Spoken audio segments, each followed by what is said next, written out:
episode last week mga ka-agri, tinampok namin ang pagsasagawa ng 12th National Corn Congress dito sa Coronadal City. Humigit kumulang sa 2,000 sa ating mga kamais ang dumalo sa naturang National Confab na mas pinakulay ng pagpaparangal sa mga nagningning sa ika-4 na National Quality Corn Achievers Awards.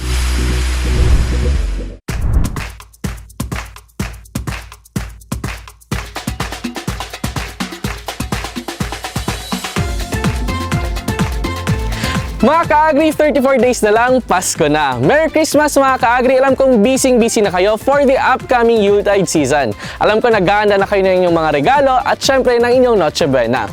Pero bago pa man kayo ma-excite mga ka-agri sa inyong paghahanda para sa Pasko, tutok muna kayo sa ating programang handog sa inyo ang mga mahahalagang kaalamang pang-agrikultura tuwing Sabado. Sa ating episode ngayong araw mga ka-agri ay binisita natin ang farm ng isang village chief dito sa Coronadal City. Welcome po sa RMM Zipline and Ecotourism Resort dito sa Barangay Mambucal. Aside from our story on how this farm has started, here are the other segments that you cannot afford to miss. Pagkatapos ng 12th National Corn Congress mga ka-agri, hindi rin natin pinalampas na mapuntahan ang National Vegetable Congress sa Malolos City, Bulacan. Ang detalye ng balitang yan at iba pang balita, abangan sa ating Agri Balitaan. Sa ating tatak Agri-Bida mga ka-agri, bukod sa kita, isa sa mga dahilan kung bakit pinalago ng isang high-value crops farmer ang kanyang sakahan sa Coronadal City ay upang makatulong sa reforestation initiatives ng lokal na pamahalaan. Get to know more about this noble act of Barangay Captain Rodrigo Moreno. Sa muling pagbabalik ng ating agri-turismo segment, tinungo natin ang isang pasyalan na lumilika na rin ng pangalan dito sa Coronadal City. Witness our newest agritourism escapade mamaya mga ka-agri. Mga ka-agri, ngayong darating na Pasko ay isang outreach activity naman ang ating ikakasa. Ito ay bilang handog pasasalamat sa ating mga ka-agring higit sa 2 taon nang tumatangkilik sa ating programa. Ito rin ay bilang pagbibigay ng pagmamahal at inspirasyon sa ating mga ka-agring nangangailangan ng pagkalinga. Kung paano po kayo makatutulong dyan, antabayanan po ninyo next week mga ka-agri. Tiyak isang Sabado na namang hitik sa mga mahalagang kalamang may kaugnayan sa pansakahan at pangisdaan ng ating pagsasamahan mga ka-agri. Kaya narito na po ang ating isang oras sa palatuntunang nilika para sa inyo ng Department of Agriculture 12 sa ilalim ng panunungkulan ni Regional Executive Director Milagros Casis. Kaya mula rito sa Barangay Mambucal, Coronadal City, sabay-sabay na po nating tuklasin at palaganapin ang ganda at sigla ng agrikultura dito sa mas pinalawak at mas pinasayang Agri Tayo, Soc Sergeant.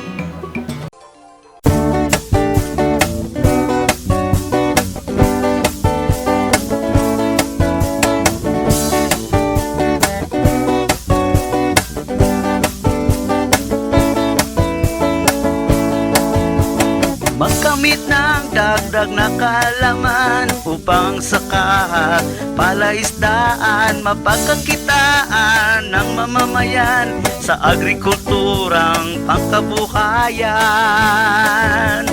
Agri Tayo, Soc Sergeant, programang dapat tangkilikin. Agrikultura'y binigyan pansin para sa ating mga mitiin.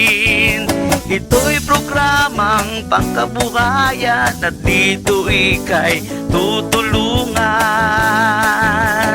Agri Tayo, Soc Sergeant, programang dapat tangkilikin. Agrikultura'y binigyan pansin para sa ating mga mitiin. Agri Tayo, Soc Sergeant, programang dapat tangkilikin. Agrikultura'y binigyan pansin para sa ating mga mitiin.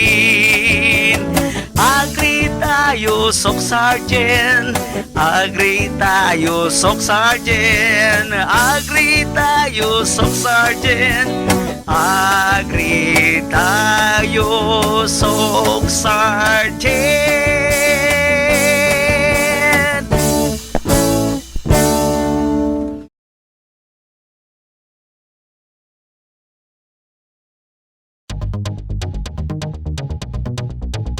La Niña ay ang kabaliktaran ng El Niño.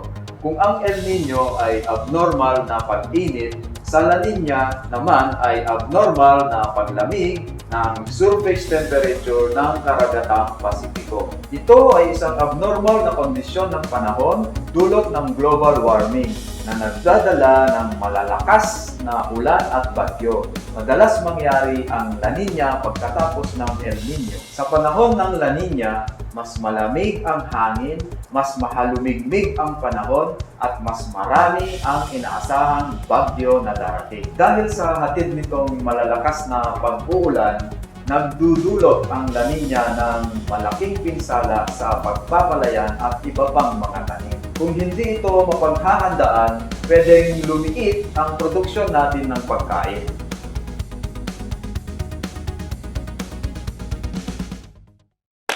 Masarap kumain, lalo na pag may kanin. Pero ngayon, di lang bigas ang isinasaing. Ano pong gagawin niyo? Magsasaing ng... Rice? No, corn grits. Paano po? Halika, I'll teach you.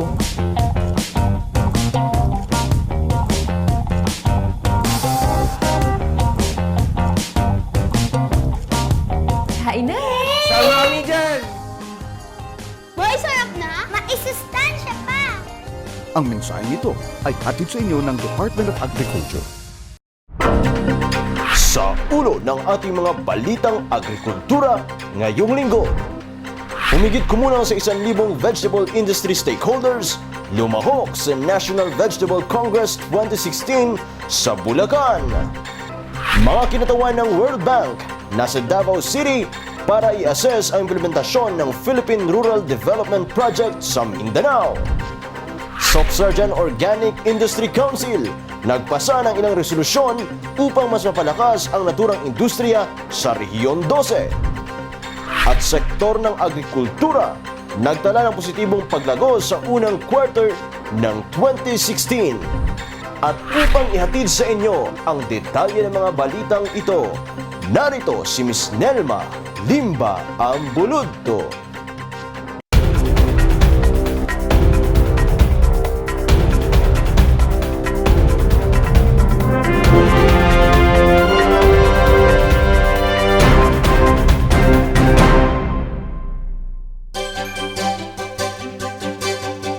Narito na ang detalye ng ating mga balita. Mga kaagri, humigit kumulang sa 1,000 vegetable growers at stakeholders ang lumahok sa National Vegetable Congress 2016 na ginanap sa Malolos City, Bulacan mula November 15 hanggang 18. Bukod sa mga napapanahong teknolohiya sa pagsasaka ng gulay, naging malaking oportunidad din para sa mga vegetable farmers ang naturang pagtitipon para makahanap ng potensyal na mamimili ng kanilang mga produkto. Mula sa lungsod ng Malolos, Maki-Agribalita kay Ibs Baundi. Tinatayang nasa 600 na mga vegetable farmers at iba pang company participants at mga bisita ang lumahok sa 15th National Vegetable Congress na isinagawa sa Malolos, Bulacan Capital Gymnasium noong November 15 hanggang 18. Ang naturang Vegetable Congress ay pinangunahan ni Philippine Vegetable Industry Development Council Board, PBIDB President Marcelino Rimatique at sa pagkikipagtulungan sa Department of Agriculture at local government units ng Bulacan. Naging guest speaker sa ikatlong araw si Senator Cynthia Villar na kung saan hinikayat niya ang mga partisipante na lalo pang palakasin ang vegetable industry at malawakang pagtatanim at maging sa backyard gardening dahil napakalaking maitulong nito sa ating ekonomiya at maging magandang kalusugan ng mga vegetable farmers at consumers nito. Katunayan, anya, meron siyang sinusulong na batas at pagpapatayo ng libreng agricultural school sa buong rehiyon sa bansa. Binisita rin ng grupong partisipante ang Techno Demo Farm at Vegetable Seed Packaging Plant ng Iswi Seed Company sa San Rafael, Bulacan na kung saan ipinakita ng kanilang mga agricultural technologies ang seed production system ng iba't ibang klase ng mga gulay. Pagkatapos nito ay binisita rin ng grupo ang isa pang diversified integrated vegetable farm ng pamilyang Duran sa nasabing lugar na kung saan nagkaroon din ng impormasyon, karagdagang kaalaman, teknolohiya sa pagtatanim ng mga integrated high-value vegetables sa nasabing Duran Farm. Nagpresenta rin ang mga seed input supplier companies para sa kanilang mga produkto para sa iba't ibang klase ng gulay na karaniwang ginagamit at itinatanim ng mga small at big-time vegetable farmers sa buong bansa at sa mundo. Sa ika-4 na araw ay naging bisita rin si Senator Francis Kiko Pangilinan. Nag-uulat para sa Agri Tayo Soksogen, ako po si Ibs Baundi. Sa iba pang balita, mga kaagri muling bumisita sa Davao City ang mga kinatawan mula sa World Bank upang i-assess ang nagpapatuloy na pagpapatupad ng enterprise at infrastructure sub-project sa isla ng Mindanao. Ano-anong mga sub-project kaya ang kanilang pinuntahan at in-evaluate mula sa Davao City? Alamin sa Agribalita ni Nelly Escote, Ilanan. Dumating dito sa Mindanao ang mga kinatawan ng World Bank upang isagawa ang ikatlong review mission para sa Philippine Rural Development Project. Binisita ng team sa pangunguna ni Froke Jongluth ang pangutusan New Alegria Farm to Market Road Project at ang proposed Tablia Cacao Processing and Marketing Project sa lalawigan ng Compostela Valley. Ang review mission na ito ay pangalawa ngayong taon kung saan noong Abril lamang ay bumisita rin ang World Bank sa Mindanao kung saan nakakuha ang PRDP ng satisfactory rating sa implementasyon ng mga proyekto. Ngayong Nobyembre lamang nasa 252 sub-projects na nagkakahalaga ng 12.93 billion ang total portfolio ng Mindanao sa ilalim ng PRDP. 7.65 billion dito ay aprobado na at ang naiwan naman ay nasa ilalim ng iba't ibang antas ng approval. Samantala, 26 na lalawigan na o 100% sa mga lalawigan sa Mindanao ang mayroon ng Provincial Commodity Investment Plan o PCIP. Maliban sa mga lalawigan, mayroon na ring 5 lungsod na mayroon ng Memorandum of Agreement sa DAPRDP. Ayon kay Undersecretary for Operations Ariel Cayanan na siya na ring tumatayong PRDP National Project Director, maliban sa pag-asam ng ahensya na makamit ang mga development objectives ng proyekto, sinisikap din ng DA na matukoy ang mga benepisyong na ibibigay ng mga sub-projects sa buong bansa.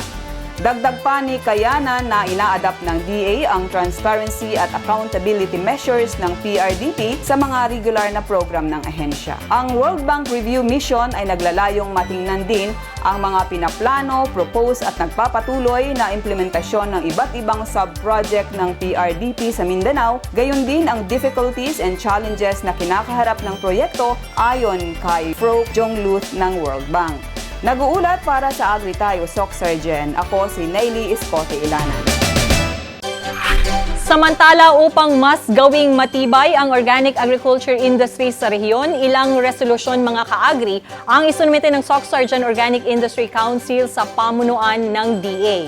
At isa nga sa mga resolusyong ito ay ang pagpapanday ng koneksyon sa pagitan ng mga operational organic trading posts sa rehiyon sa mga second at third party organic producers at processors ng bansa.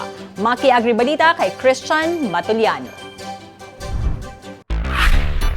Kaugnay ng pagsasagawa ng 3rd Soksogen Organic Agriculture Congress noong November 14 to 15, 2016 sa Coronadal City, ay isinagawa ang formal turnover ng mga resolusyong napag-usapan at napagkasunduan ng mga partisipanteng dumalo sa ginanap na 2 araw na aktibidad. Mismo ang chairman ng Regional Organic Agriculture Council na si Romano Laurilia ang nag-abot kay DA12 Organic Agriculture Program Focal Person Dr. Lorna Vilbar ng mga papel na nagkakaloob ng mga proposed resolution na may kinalaman sa pagpapalakas at pagpapaunlad ng sektor ng organic agriculture. Kabilang sa mga isinumiteng resolution ay ang pagkakaroon ng koneksyon sa pagitan ng mga operational organic trading post sa rehiyon sa mga second at third party organic producers at processors ng bansa. Dagdag pa rito ay ang paglikha ng Industry Cluster Technical Working Group ng Soksogen Organic Industry Council na pumumunuan ng kinatawan mula sa pribadong sektor na siyang magiging responsable ng pagpaplano sa pagpapaunlad at pagpapalakas ng nabanggit na sektor.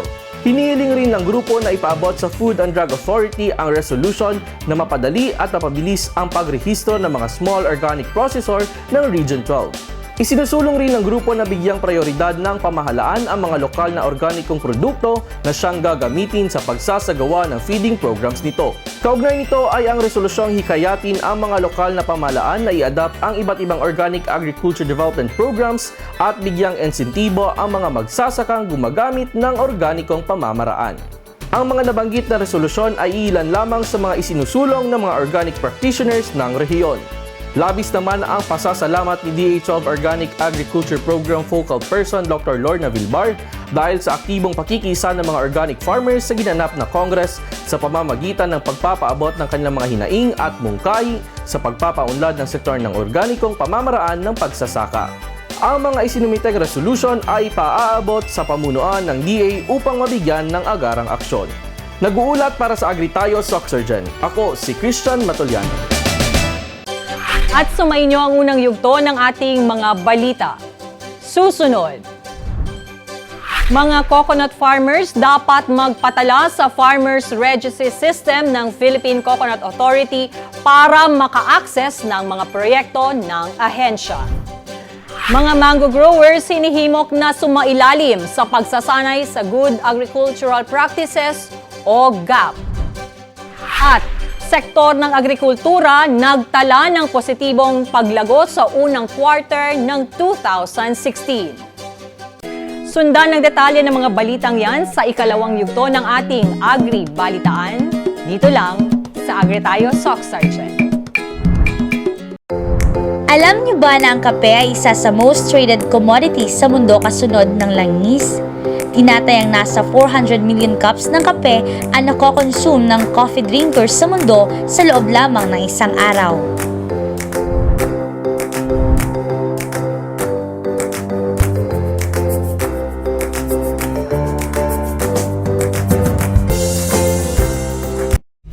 Paano nga ba maging listo? Sino ang dapat maging listo? Ako, ikaw, tayo at ang ating buong pamilya ay dapat na maging listo. Maaga. Ang pamilyang listo ay maagap kung alam nila ang mga karaniwang bagay na kailangang gawin bago dumating ang sakuna. Marunong magplano ang pamilyang listo. 2 o 3 beses sa isang buwan, kinaugalian na nila ang mag-usap tungkol sa kalamidad at makibalita kung mayroon mang paparating. Mayroon din silang e-balde o emergency balde. Ito ay naglalaman ng maliliit ngunit mahalagang bagay katulad ng mga dokumento at mga kagamitang makatutulong sa kaligtasan sa oras ng sakuna. Nakikiisa ang pamilyang listo sa mga gawaing pangkomunidad kagaya ng community evacuation drills. Inaalam nila kung paano tutugon si nanay, si tatay, si ate at si kuya, maging ang iba pang miyembro ng pamilya pagdating ng sakuna. May alam. Ang pamilyang listo ay may alam kung batid nila ang iba't ibang sakuna na maaaring maranasan nila sa kanilang lugar. Nalalaman din nila kung paano ang pagtugon sa mga ganitong pangyayari. Ano nga ba ang mga karaniwang sakuna na nararanasan ng iyong pamilya sa inyong lugar? Ito ba ay bagyo, landslide, baha, storm surge o lindol? Narito ang ilan sa mga pangkaligtasang paraan na maaaring tandaan. Bagyo. Ugaliing makinig sa radyo, manood ng TV, o magbasa sa internet at iba pang media channels na nag-aanunsyo tungkol sa public storm warning signals. Putulin ang mga sanga ng puno na maaaring magdulot ng panganib kung mayroong banta ng bagyo. Huwag pumalaot o maglayag sa dagat kung may babala ng masamang panahon. Huwag subukang tumawid sa rumaragasang tubig ng ilog. Humanap ng mas ligtas na ruta o manatili sa isang ligtas na lugar hanggang sa humupa ang malakas na agos nito. Kapag mayroong banta ng bagyo, lumikas kung ipinag-uutos ito ng lokal na pamahalaan. Kung walang anunsyo ng paglikas, manatili lamang sa loob ng bahay kung malakas na ang hangin at ulan upang maging ligtas. Baha. Ilagay ang mga kable at koneksyon ng kuryente sa mas mataas na bahagi ng bahay. Siguruhin na walang bara ang inyong mga kanal upang hindi maging sanhi ng pagtaas ng tubig. Magtayo ng flood walls at sandbag kung kinakailangan. Iwasang magmaneho sa lugar na binabaha. Ang 2 talampakang taas ng umaagos na tubig ay maaaring magtangay ng sasakyan. Huwag lumusong o maglaro sa baha dahil ito ay mapanganib. Maaari rin itong magdulot ng sakit dahil sa maruming tubig. Sunog. Alamin ang emergency exit sa inyong bahay o mga gusali. Ugaliing isara ang tangke ng gas panluto. Hugutin ang mga nakasaksak na appliances kung hindi ito ginagamit. Pag-aralan ang paggamit ng fire extinguishers. Ilagay ang mga numero ng telepono ng fire station sa lugar na madaling makita. Lindol. Alamin kung ang inyong bahay ay nakatayo malapit sa isang fault line. Magtalaga ng mga ligtas na lugar sa loob ng bahay, paaralan o opisina. Gawin ang drop, cover, and hold. Dumapa sa lupa o sahig. Magtago sa ilalim ng matibay na mesa at humawak sa paa nito. Manatili sa loob ng bahay hanggang sa matapos ang pagyanig. Siguraduhing ligtas nang lumabas ng bahay. Kung nasa labas na ng bahay, humanap ng lugar malayo sa mga gusali, puno, poste ng kuryente at iba pang bagay na maaaring bumagsak. Bumalik lamang ng bahay kapag sinabi na ng otoridad na ligtas na ang sitwasyon. Landslide. Makipag-ugnayan sa DRRM office at alamin kung may banta ng landslide sa inyong lugar. Iwasang magtayo ng bahay sa gilid o paanan ng bundok, bangin o hukay at saan mang lugar na nagkaroon na ng landslide. Kung nasa loob ng bahay at nagkaroon ng landslide, pumunta sa parte o ligtas na bahagi na malayo mula sa paparating na landslide. Kung nasa labas ng bahay, lumayo sa maaaring daanan ng landslide, maging sa mga puno, poste ng kuryente at mga gusali. Storm surge at tsunami. Magtungo sa mataas na lugar kung may kapansin-pansin na pagtaas at pagbaba ng tubig. Huwag manirahan malapit sa dagat o sa mga lugar na no-build zones. Magtanim ng bakawan o magtayo ng seawall kung malapit ang bahay sa dagat.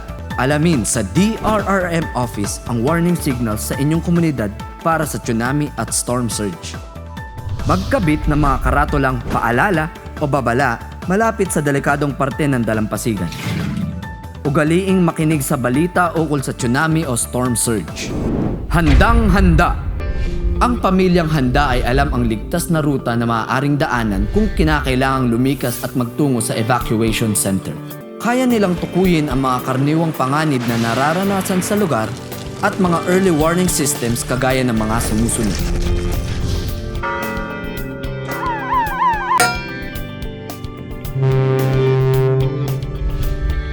May mga tungkuling ginagampanan ang bawat miyembro ng pamilya sa paghahanda.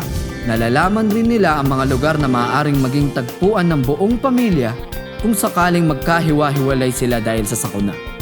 Ang pamilya mo ba ay maagap, may alam, at handang-handa? Buksan na ang inyong gabay at mapa. Sabay-sabay tayong magplano at maging listo!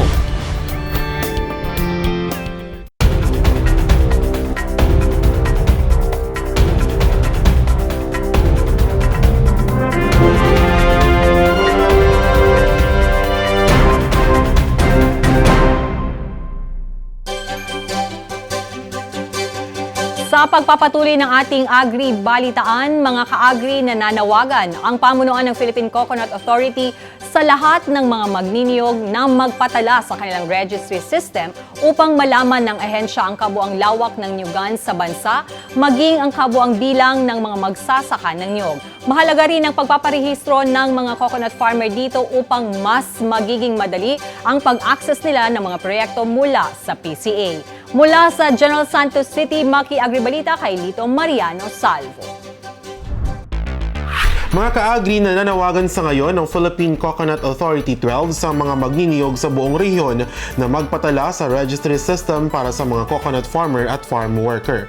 Sa panayam ng Agri Tayo Stock Surgeon kay Priscilla Abasolo, ang tumatayong information officer ng PCA 12, sinabi nitong nakatanggap sila ng direktiba mula sa pamunuan ng PCA na nasa ilalim ngayon ng Office of the President sa pagpapatuloy ng registration ng mga coconut farmers sa buong Pilipinas. Nasimulan na kasi ng ahensya ang Coconut Farmers Registration noong 2012 na naglalayong makalap ng tanggapan ng konkretong lawak ng niyugan at ang tamang bilang ng mga individual na nagsasaka ng niyog. Merong memorandum ang National Office na dapat matapos na talaga ngayong 2016. Para once and for all, meron kaming concrete figure as to ilan talaga yung ating coconut farmer nationwide and also to ascertain the actual coconut areas planted nationwide. Ayon kay Abasolo, mahalaga na magpatala ang mga magniniyog dito dahil gagawin itong batayan ng PCA sa pamamahagi ng kanilang mga proyekto. Dapat yung ating mga farmer ma-register sa ating registry Kasi lahat ng mga programs and projects naka-anchor doon sa registry system. Lalong-lalo na kung Coconut Levy Fund ang project na implement namin. Sa kasalukuyan ay umiikot na sa buong rehiyon ang mga kawani ng PCA 12 kasama ang kanilang hired enumerators upang mas pabilisin pa ang pagdodokumento ng mga coconut farmer. What we are doing is, direkta kami ngayon nagko-coordinate sa mga barangay officials, kahit yung mga secretary, kahit yung mga barangay workers, na switado sila, alam nila yung kanilang barangay, kilala nila yung kanilang constituents para sila yung mag-survey. And we pay per farmer registered sa registry system namin doon sa form, kasi meron kaming national na form. So we pay the enumerators 10 pesos per farmer. So meron din kaming traveling allowance per day, 100 pesos, provided nakasurvey siya ng at least 50 farmers. Ang aming emphasis ngayon sa registration is landowners, landowner tiller, tenants, and farm workers. I-indicate lang namin yun sa survey form, sa registration form. So, lahat yun, ikukunin namin yung mga data na yun. So, hindi lang yung landowner or tiller. Pero although with emphasis doon sa mga landowner talaga natin. Paliwanag pa ni Abasolo na gagawin ring basehan ng naturang Farmers Registry sa pagpapalabas ng Coco Levy Fund.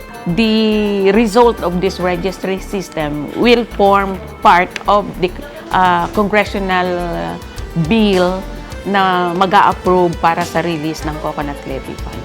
Kaya sa ating mga kaagring nagtatanim ng niyog dyan, narito ang panawagan ng PCA 12.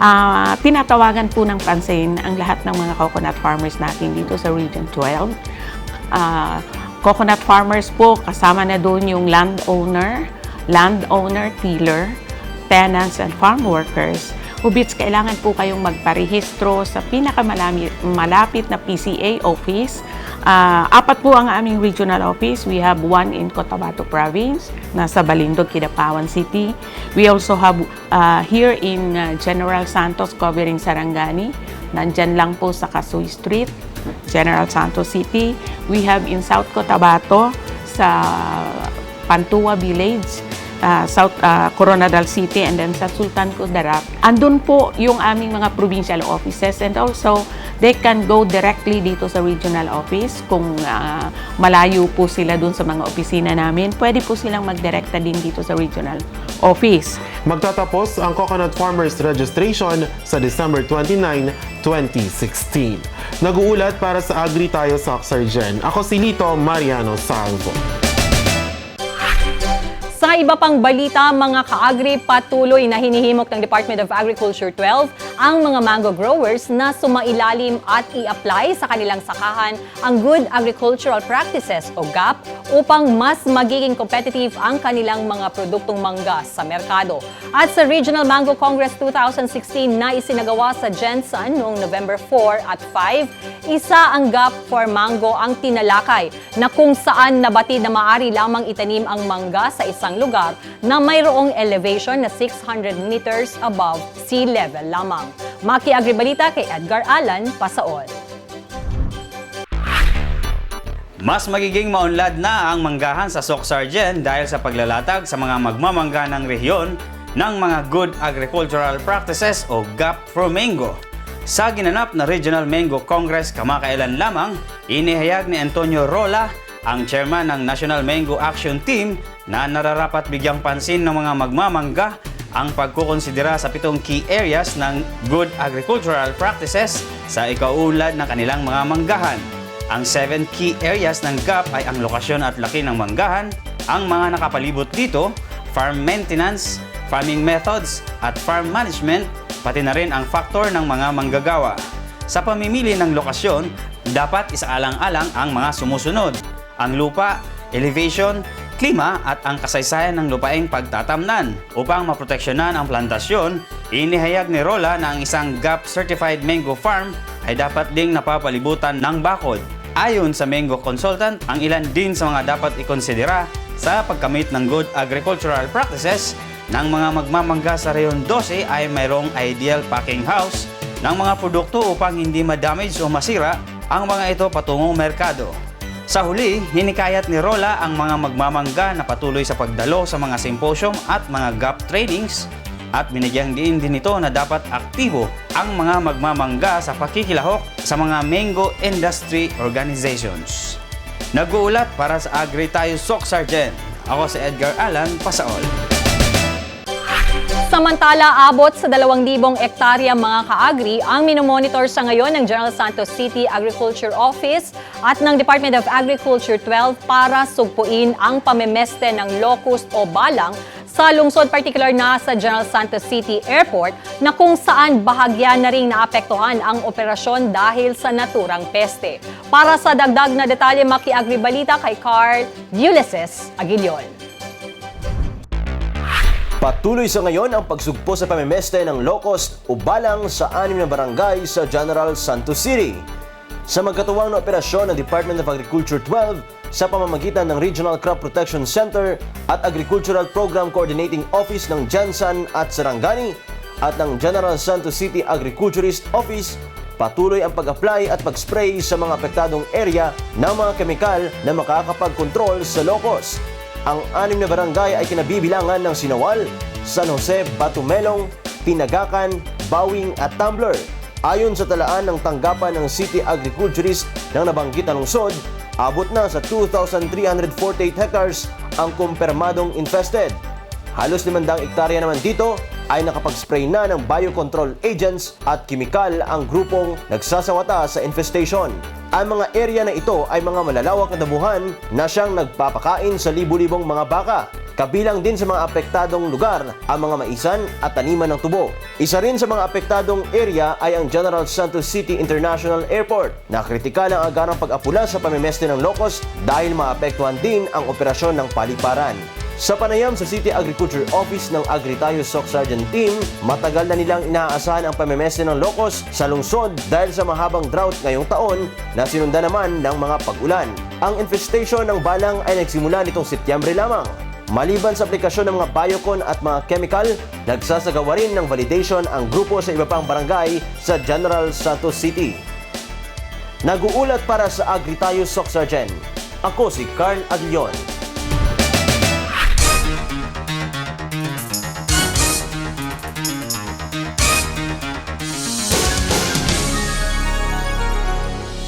Nakiisa ang Department of Agriculture 12 sa pagdaraos ng Farm Family Congress sa lalawigan ng Sultan Kudarat noong November 17 sa Provincial Gym and Cultural Center sa bayan ng Isulan. Nagtipon-tipon sa naturang aktibidad ang mga miyembro ng iba't ibang rural-based organizations tulad ng 4-H Club, P4MP, Rural Improvement Clubs at iba pa. Present din sa naturang programa ang mga opisyal ng Sultan Kudarat Provincial Government at mga Local Agriculture Office.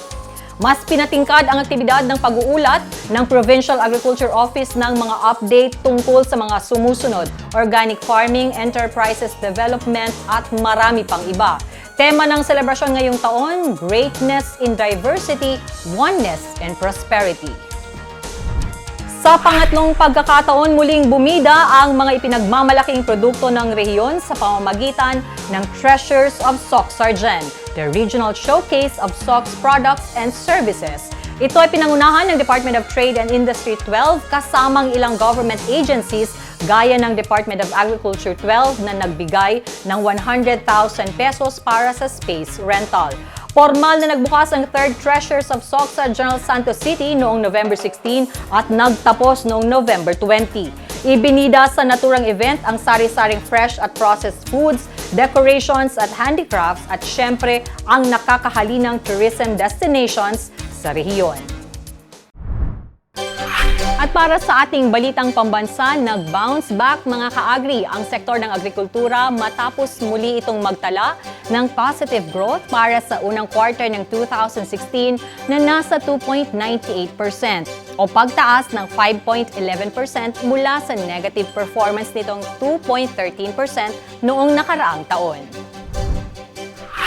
Ang magandang balita na ito ay nilabas ng Philippine Statistics Authority na inilathala ni Agriculture Secretary Manny Piñol sa kanyang official Facebook page. Nakasaad sa artikulo ng kalihim na ang crop sector ang nagtala ng may pinakamalaking pagtaas na sinundan ng livestock at poultry sector, habang ang fisheries sector naman ay patuloy ang pagbaba. Paliwanag ng kalihim na isa sa nakikitang dahilan kung bakit tumaas ang sektor ng agrikultura ay ang mabilis na paggalaw ng mga magsasaka. Matapos kasi maalpasan ng El Nino sa ikalawang quarter ng 2016 at nang nagsimula ng pag-ulan, ay agad na nagtanim ang mga magsasaka. Ang aksyong ito ay nagresulta ng magandang ani dahil nakapagpahinga ang lupa ng higit sa 7 buwan. Ibinahagi naman ng kalihim na mas aangat pa ang high-value crop sector sa susunod na taon, bunsod sa foreign trips ni President Rodrigo Duterte kagaya na lamang sa China at paglagda ng marketing agreements kasama ang Japan at Malaysia. Mas lalakas din ang livestock sector matapos bigyang solusyon at masawata ang smuggling ng meat at poultry products, habang ang fisheries ay mag-i-improve naman dahil sa mga interbensyon ng Bureau of Fisheries and Aquatic Resources. Ayon kay Piñol, dapat patuloy na magdasal ang bawat isa upang magpatuloy ang mas magandang klima upang tuloy-tuloy din ang paglago ng agrikultura at nang tuluyan ng maiangat ang bawat magsasaka at mangingisdang pamilyang Pilipino mula sa kahirapan. At sumainyo ang kabuuan ng ating mga balita ngayong linggo. Walang patid na pagtutok dito sa Agri-tayo, Soc Sergeant. Alam niyo ba na ang Pilipinas ang itinuturing na pinakamalaking coconut producer sa buong mundo? Ang coconut oil ay isa rin sa top commodities na ina-export ng bansa sa iba't ibang bahagi ng daigdig.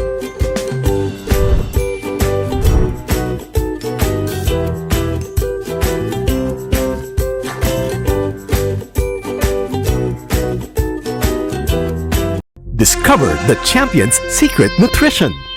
White corn. Siksik sa protein at vitamins. Sagana sa carbohydrates at minerals. May sarap sustansya para sa atleta. For game time energy. For game-long stamina. Winner! White corn. Champions in nutrition. Mag-White Corn. Champion energy and stamina para sa atleta. At para sa iyo.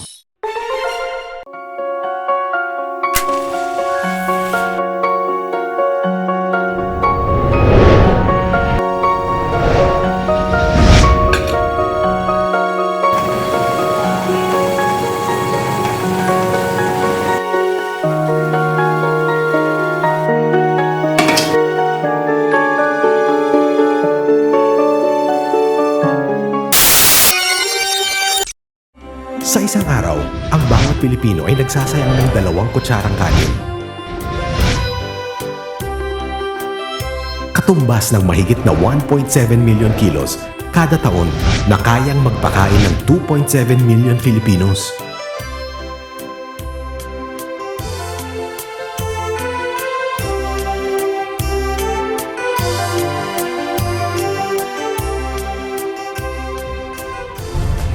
Palay, bigas, kanin. Huwag sayangin. Ang mensaheng ito ay hatid sa inyo ng Department of Agriculture.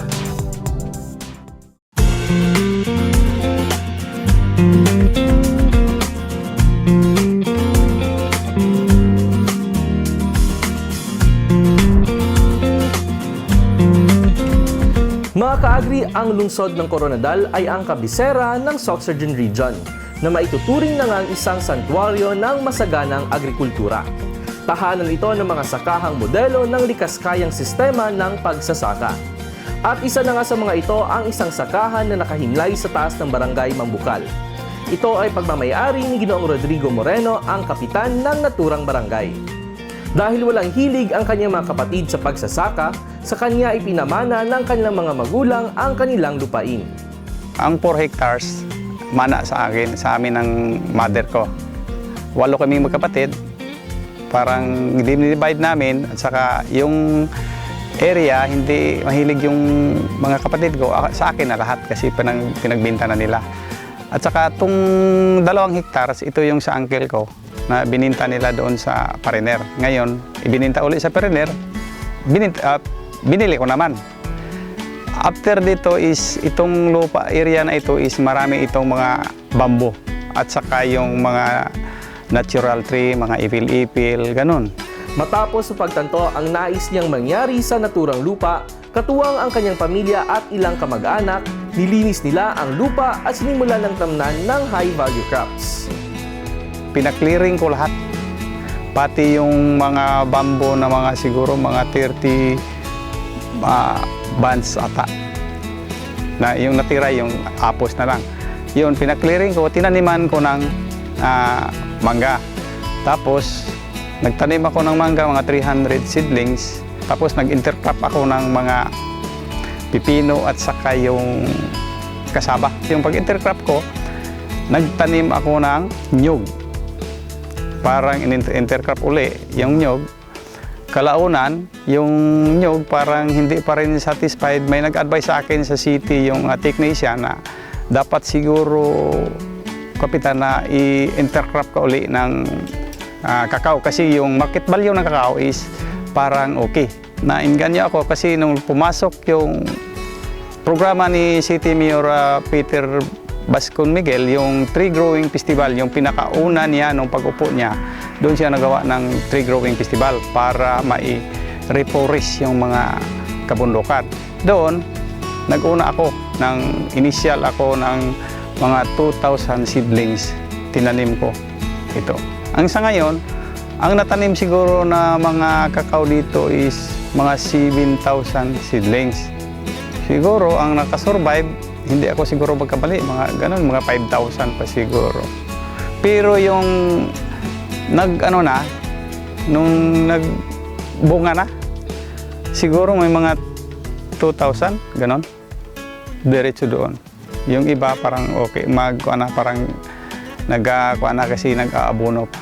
Bukod sa kitang kanyang nakukuha mula sa kanyang mga tanim, malaki rin ang naitutulong ng kanyang sakahan sa pagbibigay ng proteksyon sa kalikasan mula sa soil erosion. Ang plano ko kasi dito na magtanim ako ng ganito, sa expectation ko na parang maglamig yung area. At saka sa water erosion kasi pag pumasok doon sa city proper, yung tubig dito ay pinakauna, yung barangay Mabukal. Ito yung pinakauna, yung source na tubig na galing doon sa city proper na magbaha doon. Kaya naisipan ko na doon programa ni Mayor, doon ko yung mga tao dito sa barangay ko na dapat magtanim, i-reforest para sa protection, malamig, saka dalawang opsyon, water erosion at saka malamig at saka yung income. Hindi man naging maganda ang kitang naaanin nito noong una, pero ngayon ay unti-unti nang nagbubunga ng maganda ang mga ipinuhunan ng kanyang pamilya. Nung una sa medyo tapal-tapal sa ako doon sa sa income, parang gastos ka talaga, invest ka, capital ka yan. As of now siguro medyo parang hindi na ako nang sa kuan. Medyo makaya na doon sa income. Rolling na lang at saka yung market value ng nyog kasi last nagkuan ako every quarter kasi ang income ng nyog is nakakuan yan na parang ang partihan is tercia kasi pag every quarter, every 3 months may net ako na mga pinakababa na 15,000 yan, pinakababa yan siya every 3 months. Sa kuan pa lang, sa coconut pa lang. Isa nga si Kapitan Moreno, mga kaagri, sa mga nagsusulong ng organikong sistema ng pagsasaka dito sa Coronadal City. At mayroon siyang payo sa mga katulad niyang mga magsasaka. Kasi hindi ako nagamit ng herbicide. Kasi sa advice kasi ni yung former mayor namin na si Fernando Q. Miguel na hindi gaanong maano yung lupa pag nag-herbicide ka kasi naano yung lupa. Kaya pa-clearing ka lang. Mag-mower or may mga tabas doon. Dito sa bundok, kailangan may intercrop or may alternative ka na gano'n, yung isang kwan doon ka kukuha ng income. Hindi ka lang nakapokus doon, baka ang market value dyan nagbaba doon. Kasi wala namang problema kung intercrop mo, kailangan ilagay mo lang sa proseso. At saka may technician lang na magtatiningin doon na ano ang pagplastar. At saka dito sa kakao, yung panganay ko na anak, siya talaga kung may mga seminar siya ng Kidapawan, Jinsan, ano siya, para malaman niya kung paano paggawa. Kagaya ng pagpuproning, marami, iba-iba yung advice nila eh.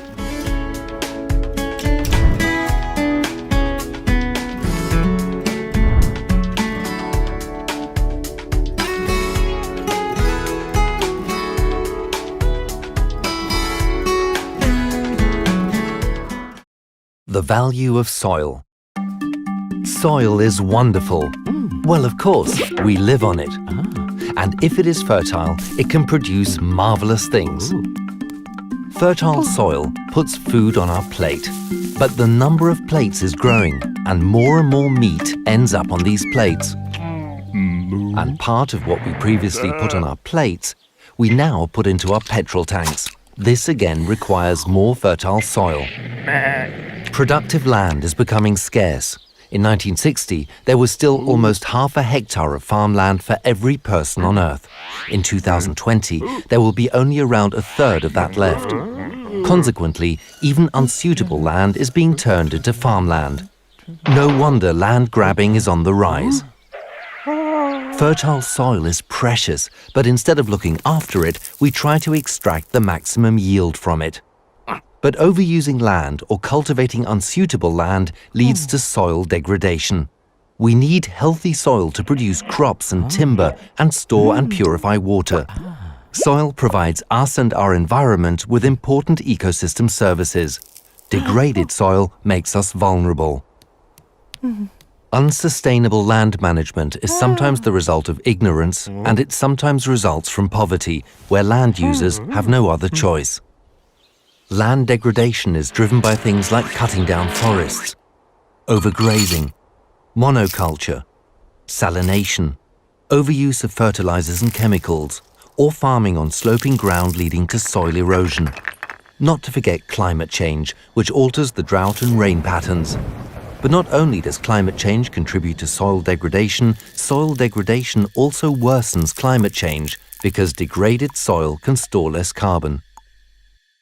But why does all of this matter so much? Well, because it takes 2,000 years to generate about 10 centimeters of topsoil. That is a long time. Soil is a practically non-renewable resource whose overexploitation is costing us dearly. For example, Niger loses approximately 8% of its gross domestic product to overgrazing and excessive salinity in rice paddy fields. Solving these problems through sustainable land management would save 2/3 of this money. Globally, soil degradation is an expensive business. Already it costs every person on Earth $70 each year, which in total is about $490 billion. To this, one needs to add the indirect costs of environmental and humanitarian disasters, such as water shortages, yield shortfalls, or dust storms. The consequence is damage to health, forced migration, famine, and eventually conflict. But how can we prevent this? First of all, it is very difficult to take all these possible consequences into account in planning processes because it is so hard to recognize the true costs of our inaction. With the right figures, we could make the right decisions. We have to include the value of the soil services and the cost of land degradation into our calculation. Then it becomes obvious that using soils in the way that most of us do today is simply not economically viable in the long run. To solve this problem, we set up the Economics of Land Degradation Initiative, ELD. We want to find out more about these actual costs by bringing together scientists, decision makers in politics and industry, and local land users, and we want to take a global approach. How high are the costs of inaction? What are the potential benefits of adopting sustainable land management practices? What needs to be done? Land degradation has to stop. Knowledge about the costs must be passed on and become part of the decision-making processes. Sustainable land management isn't free, but in the long term it is the much cheaper option. It is the only way to preserve one of mankind's most precious assets, the wonderful, fertile soil.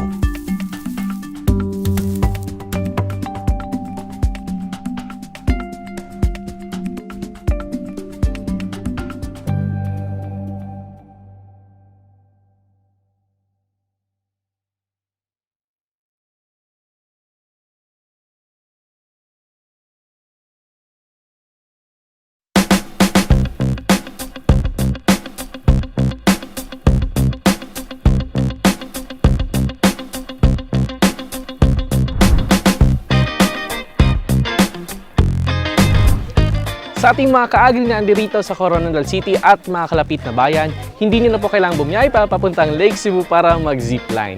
Dahil dito mismo sa RMM Zipline and Ecotourism Resort, isa sa kanilang patok na aktibidad ay itong zipline. At syempre, hindi natin yan palalampasin mga kaagri.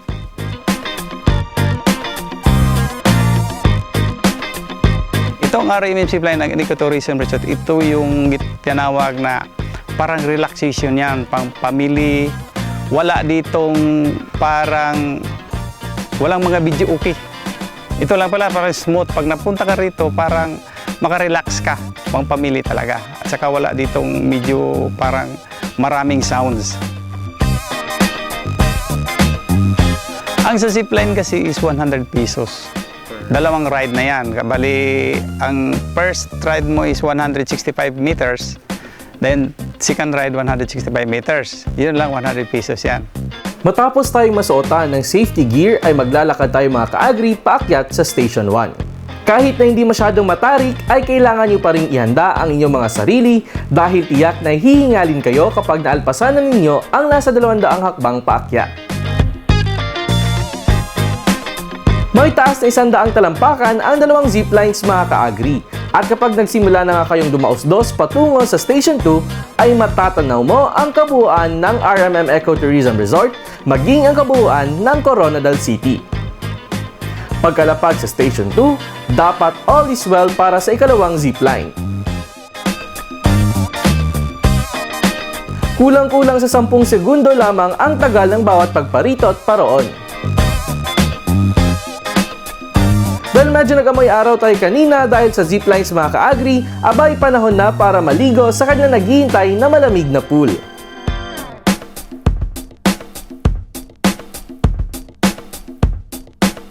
Sa pool, yung adults natin is 40 at saka yung bata, 7 below, yung kasi pantag 30 pesos yan. Kasi yung pool may 2 feet, 3 feet at saka 3.5 feet. Walang malalim dyan. Sa ating mga kaagri na gustong bumisita dito sa RMM, maaari kayong magdala ng pagkain. Kung hindi nyo naman bet magbaon, abay handa rin sila na ipagluto kayo ng native dishes. Pwede mo sila magdala ng may mga pagkain. At sa ang may mga core kids malang, yung may mga, halimbawa, mga litson, ganon. At saka yung mga liquor, yun lang. Dahil patuloy na dinidevelop ng pamilya Moreno ang farm tourism site na ito, pangarap ni Ginoong Moreno na magtayo ng kahit ilang kwarto para maaaring makasleep over ang mga turistang dumarayo rito. 10 years from now, parang hindi, ang hitsura ato parang hindi na siguro iba, hindi na siguro na ganito. Ano kayong mga dagdag, sir? May baka makadagdag ako doon sa mga hotel kasi nandun niya sa isisi ko may mga hotel. 20 rooms yan at 30 rooms. Pero kahit na pagkagawa lang ako ng tulugan lang na 1 kwarto, 2 kwarto, ganun. Kaya sa ating mga kaagri dyan na naghahanap ng mapupuntahan ngayong Kapaskuhan, swak na swak sa inyong listahan ang RMM Zipline and Ecotourism Resort dito lang sa Kanami, Coronadal. Subukan nyo magpasyal dito sa RMM Zipline and Ecotourism Resorts.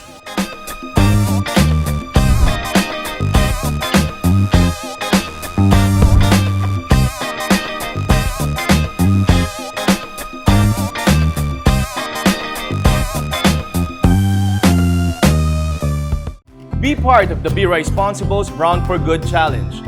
Order brown rice from your favorite restaurants. Take a photo, post it on Facebook or Instagram with the hashtag Brown for Good. Challenge your friends to do the same by tagging them. At sa bawat post mo, magbibigay ang Department of Agriculture ng brown rice sa ating mga kapuspalad na kababayan. Mas healthy ka na, nakakatulong ka pa. Be responsible.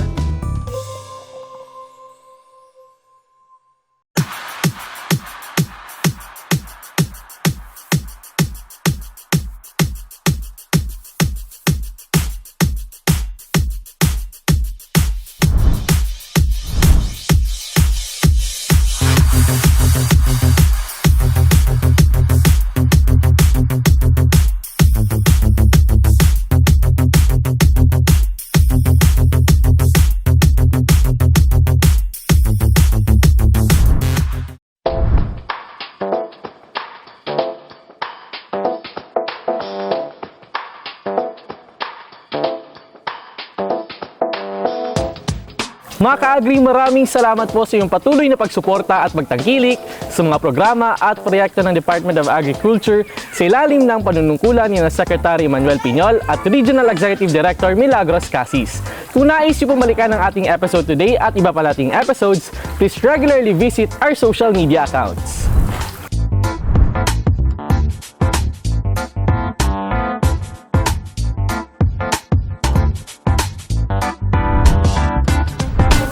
At narito naman po ang mga broadcast outlets kung saan maaari niyo pong panood ang ating episode mula alas 9 hanggang alas 10 ng umaga tuwing Sabado.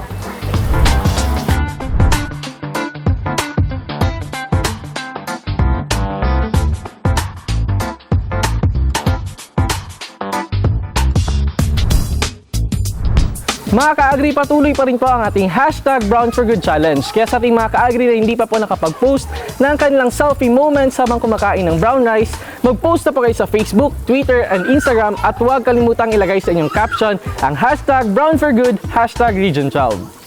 Sa susunod na Sabado mga ka-agri, sana po ay samahan niyo pa rin kami sa tuloy-tuloy nating pagtuklas at pagpapalaganap sa ganda at sigla ng agrikultura dito sa mas pinalawak at mas binasayang Agri Tayo Sock Surgeon.